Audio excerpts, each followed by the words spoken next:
Welcome back. రెండు తెలుగు రాష్ట్రాలలో ఇవాళ బీఆర్కే తీసుకున్నటువంటి నిర్ణయం మేరకు చేసినటువంటి ఆపరేషన్లో సేకరించినటువంటి సమాచారంలో దొరుకుతున్నటువంటి డొల్లతనం ఏదైతే ఉందో అది ప్రజల మధ్య అలర్ట్గా చెప్పాల్సిన పరిస్థితి ఉన్నది కాబట్టే ఆ ప్రయత్నం చేస్తున్నాం. దాంతోపాటు మళ్ళీ మరొక మాట రిపీట్ చేసి మరీ చెప్తున్నా, హెల్త్కు సంబంధించి మనం ఏమంటాం, ఎప్పుడైనా prevention is better than cure అంటారు. అలాగే సమస్య రాబోతోంది అన్నటువంటి పరిస్థితి కనపడుతున్నప్పుడు ఆ సమస్యపై లోతైనటువంటి సమాచారం జనాలకి చేరవేయాల్సిన బాధ్యత మీడియాకు ఉంటుంది. ఆ బాధ్యత మేరకే మనము సేకరించినటువంటి సమాచారం ఆఫ్ కోర్స్ ఇప్పుడు చూపించినటువంటి ఒక ఉదాహరణ, శ్రీకాకుళంకి సంబంధించి జిఎన్ జ్యువెలరీస్ ఏం చేస్తున్నారు, స్కీములు నిర్వహిస్తున్నారు. ఎలా ఎంతమందిని సభ్యులుగా చేర్చుకున్నారు? ఎస్, కొన్ని ఆకర్షణీయమైనటువంటి పథకాలు, దట్టు రూరల్ ఏరియాలో, దట్టు ఆంధ్రప్రదేశ్లో ఉన్నటువంటి మధ్యతరగతి మహిళల యొక్క ఆలోచన తీరు.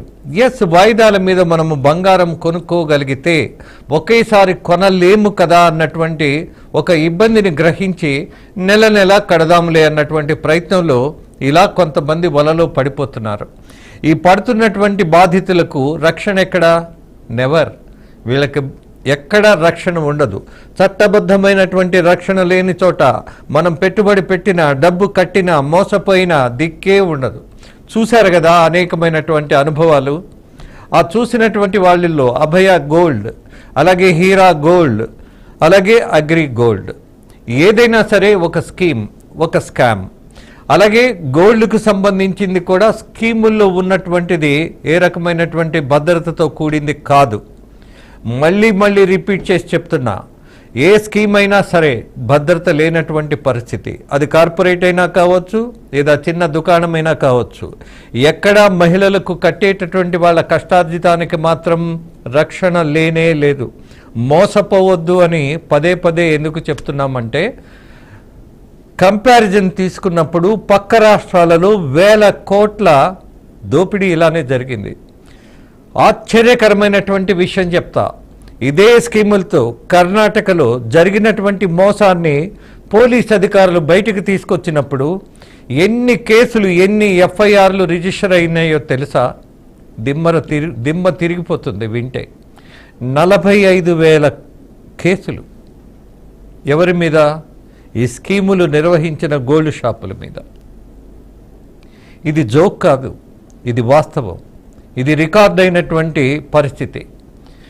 దేశంలో ఎక్కడ ఒక స్కీములో జరిగినటువంటి స్కాములో కేసులు రిజిస్టర్ అయినటువంటి వాటిలో 45,000 కేసులు. It's a record. నమ్మగలమా? అంటే ఎంతమంది దోపిడీకి గురై ఉంటారు, ఎంతమంది మోసపోయి ఉంటారు. అందుకే పక్క రాష్ట్రాలలో జరిగినటువంటి విషయం ఇక్కడ తడి చప్పుడు కాకుండా చేస్తున్నటువంటి అదే వ్యవహారం, దాన్ని బయటకు తీసుకొచ్చేటటువంటి ప్రయత్నంలో స్కీముల్లో ఇరుక్కోవద్దని, మోసపోవద్దని మన తెలుగు మహిళలకు ముఖ్యంగా తెలియజేయాల్సిన బాధ్యతను అందరినీ అలర్ట్ చేస్తూ ఈ విషయాన్ని గ్రహించిన వాళ్ళు చర్చించమని, మోసపోవద్దని, అలాగే మోసాల బారిన పడవద్దని మీరందరూ ప్రచారం చేయాల్సిన పరిస్థితి ఉన్నది. స్కీములో మాత్రం గోల్డ్ కొనొద్దు. డైరెక్ట్గా మన దగ్గర డబ్బు ఉంటే, లేదు ఈ స్కీములో నెలవారీ వాళ్ళకి కట్టి ఆ అభద్రతలో పడే కంటే బ్యాంకుల్లో వేయండి, పోస్ట్ ఆఫీసుల్లో వేయండి. చివరికి ఒక పెద్ద మొత్తం వచ్చిన తర్వాత ఒకేసారి గోల్డ్ కొనండి. ఆ ప్రయత్నం చేయండి. సో దీని మీద మరింత సమాచారం మా క్రైమ్ బ్యూరో చీఫ్ ఇన్నారెడ్డి సిద్ధంగా ఉన్నారు. ఎస్ ఇన్నారెడ్డి.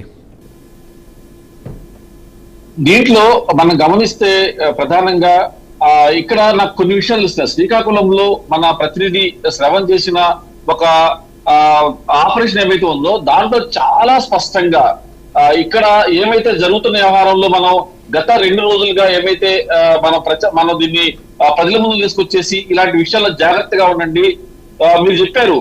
అంటే జరిగిన తర్వాత బాధపడే కంటే జరగకముందు మనం అప్రమత్తంగా ఉండాలని చెప్పన్న ఆ విషయాన్ని ప్రజల ముందు తీసుకొచ్చే ప్రయత్నం చేస్తా ఉన్నాం.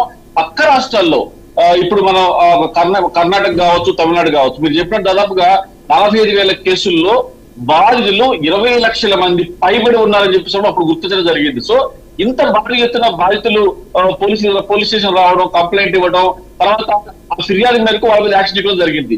ఇంత జరుగుతున్నా ఒకపై తమిళనాడులో ఈ 2 రాష్ట్రాల్లో జరుగుతుంది. మన రాష్ట్రంలో కూడా అదే తరహా దందా, అదే రకమైన కాన్సెప్ట్ నడుస్తున్న నేపథ్యంలో మన ప్రభుత్వాలు ఎందుకు సుమోటోగా తీసుకోవాలనేది మన ప్రశ్న. దీంట్లో మీకు మన ఒక ప్రశ్న కూడా మనం దీని మీద క్వశ్చన్ వేసుకోవాలి.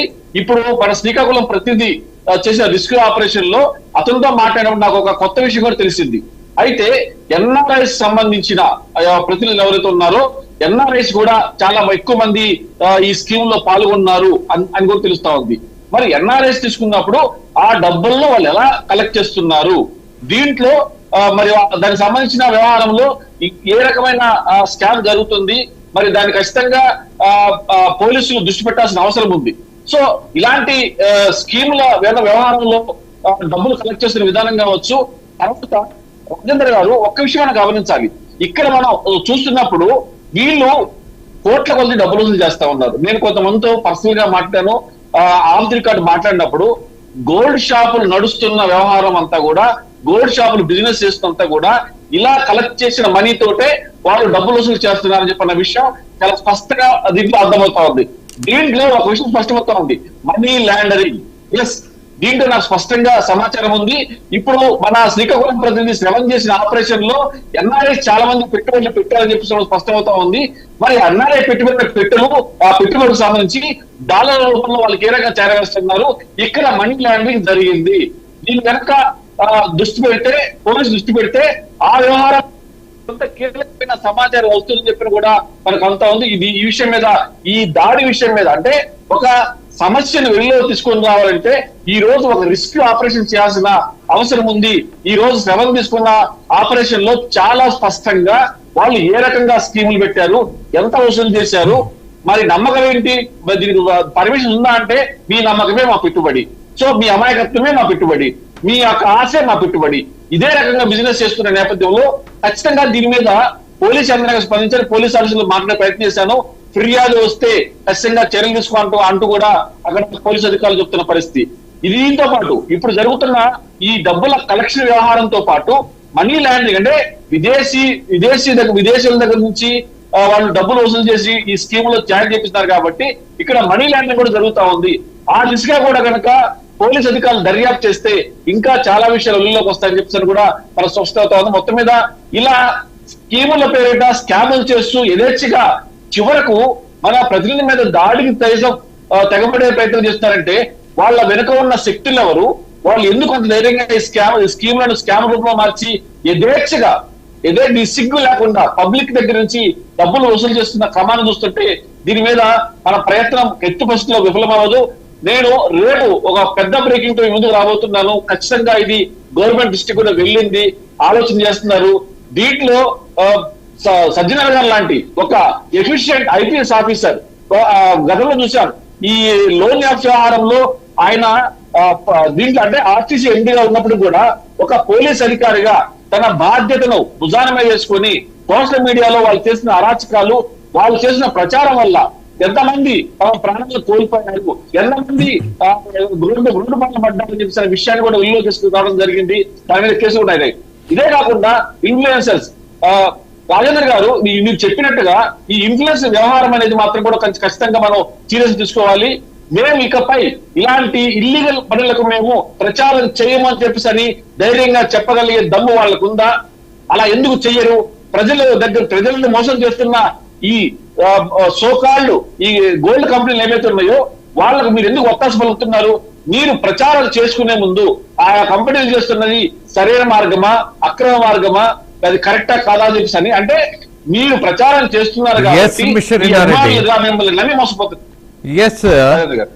ఒక ఉదాహరణ తీసుకుందాం మనం.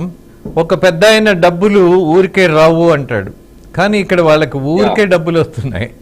100% అది నిజం. ఊరికే డబ్బులు వస్తున్నాయి, కూర్చుంటే డబ్బులు వస్తున్నాయి. ఒక అమాయకుడిని పట్టుకొని మనం ఎలా మోసం చేయొచ్చు అన్నటువంటి విధి విధానాల్లో చాలా కంపెనీలు అదే ప్రయత్నంలో కోట్లాది డబ్బును దోచేస్తున్నటువంటి పరిస్థితి రిపోర్ట్ అయిన కేసులను బట్టి, ఉన్న సమాచారాన్ని బట్టి, ఆన్ రికార్డ్ దక్షిణ భారతదేశంలో జరిగినటువంటి గోల్డ్ మోసాలను మనము తీసుకొచ్చి ముందు పెడుతున్నాం. లేనివి ఎక్కడ ఎవరు మాట్లాడట్లా. జరుగుతున్నటువంటి ఈ మోసాలలో ప్రమాదం ముంచుకొస్తుంది అన్నటువంటి విషయాన్ని ముందుకు తీసుకొస్తున్నాం. అలాగే మరొక విషయాన్ని కూడా మిస్టర్ ఇన్నారెడ్డి, ఇలాంటి సమస్యలు రేపటి నుంచి మరో సమస్యను కూడా మనం తీసుకోబోతున్నాం. ఏంటది? మనము ప్యాకేజ్ వాటర్ను తాగితే చాలా ఆరోగ్యకరంగా మంచినీళ్లు తాగామన్నటువంటి తృప్తిలో ఉన్నటువంటి నిజమేంటి? అసలు ఆ వాటర్లో ఉన్నటువంటి పదార్థాలేంటి, శుభ్రత ఏంటి, ఉండవలసినటువంటి మౌలికమైనటువంటి విషయాలు ఆ వాటర్లో ఉన్నాయా? అలాగే వరల్డ్ హెల్త్ ఆర్గనైజేషన్ చెప్తున్నటువంటి ఏదైతే pH ఉంటుందో ఆ మాత్రపు నాణ్యత పాటిస్తున్నాయా పెద్ద పెద్ద కంపెనీలు అన్నటువంటి విషయాన్ని రేపటి నుంచి బద్దలు కొట్టాల్సిన అవసరం ఉంది. డబ్బుతో అనారోగ్యాన్ని ఎవరు కొనుక్కోరు, కానీ డబ్బుతోనే అనారోగ్యాన్ని కొనుక్కుంటున్నటువంటి పరిస్థితిలో ఇవాళ జనం బతికేస్తున్నారు. కారణం నిర్లక్ష్యం, వ్యవస్థలో ఉన్నటువంటి లోపం. 20 రూపాయలు పెట్టి ఒక రైతో, ఒక లేనివాడో, ఒక మధ్యతరగతి వాడో ఎక్కడైనా ప్రయాణంలో మంచినీళ్లు కావాలి అనుకుంటే ప్రభుత్వం ఇవ్వాల్సింది ప్రభుత్వం, కానీ కొనుక్కోమని నేర్పేసింది, అలవాటు చేసేసింది. ఈ దశలో ఈ సమస్య మీద రేపటి నుంచి ప్రారంభించబోయే ఒక కార్యక్రమం ఏదైతే ఉందో ఈ విషయాలను కూడా బద్దలు కొట్టాల్సిన పరిస్థితి ఉన్నది. At the same time I think you are much aware, because మీరున్నటువంటి ఒక సబ్జెక్ట్ ఏదైతే ఉందో కోర్ సబ్జెక్ట్, గతాన్ని ఒకసారి గుర్తు చేస్తా.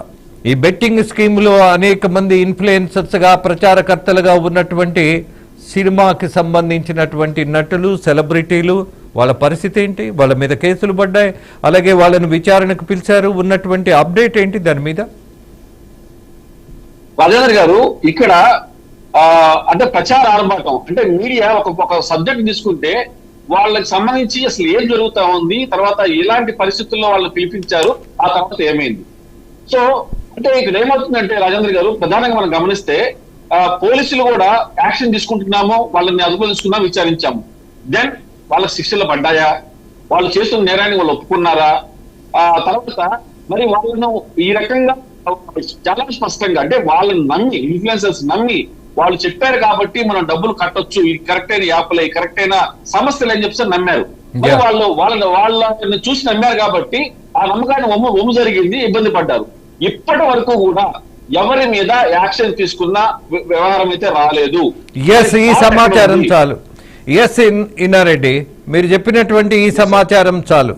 జనాలకి వెర్రి వ్యామోహంతో మా హీరో చెప్పాడు కదా అని బొక్కబోర్లా పడి అడ్డగోలుగా ఎవరైతే మోసం చేస్తున్నారో వాళ్ళ దగ్గరికి వెళ్ళి డబ్బులు కట్టేసి ఇరుక్కుంటే ఇబ్బందుల్లో ఎవరు ఏమీ చేయలేరు. పోలీస్ అధికారులే కాదు, కోర్టులే కాదు, ఎవరు మిమ్మల్ని రక్షించలేరు అన్నటువంటి సత్యం గ్రహించాలన్నటువంటి ముగింపుతో ఇన్నారెడ్డి రేపటి నుంచి ప్రారంభించబోయే మరో యుద్ధం వాటర్ మీద ఖచ్చితంగా ప్రజలు అలర్ట్గా ఉంటారని, ఆలోచిస్తారని, చేస్తున్నటువంటి ఈ ప్రయత్నంలో భాగస్వాములు అవుతారని, ఉన్న సమాచారాన్ని యథాతథంగా మనము ప్రజల మధ్యకు తీసుకెళ్లాలని, అలాగే మీ ప్రయత్నాన్ని అభినందిస్తూ ముగిస్తూ నమస్తే, మీ రాజేంద్ర.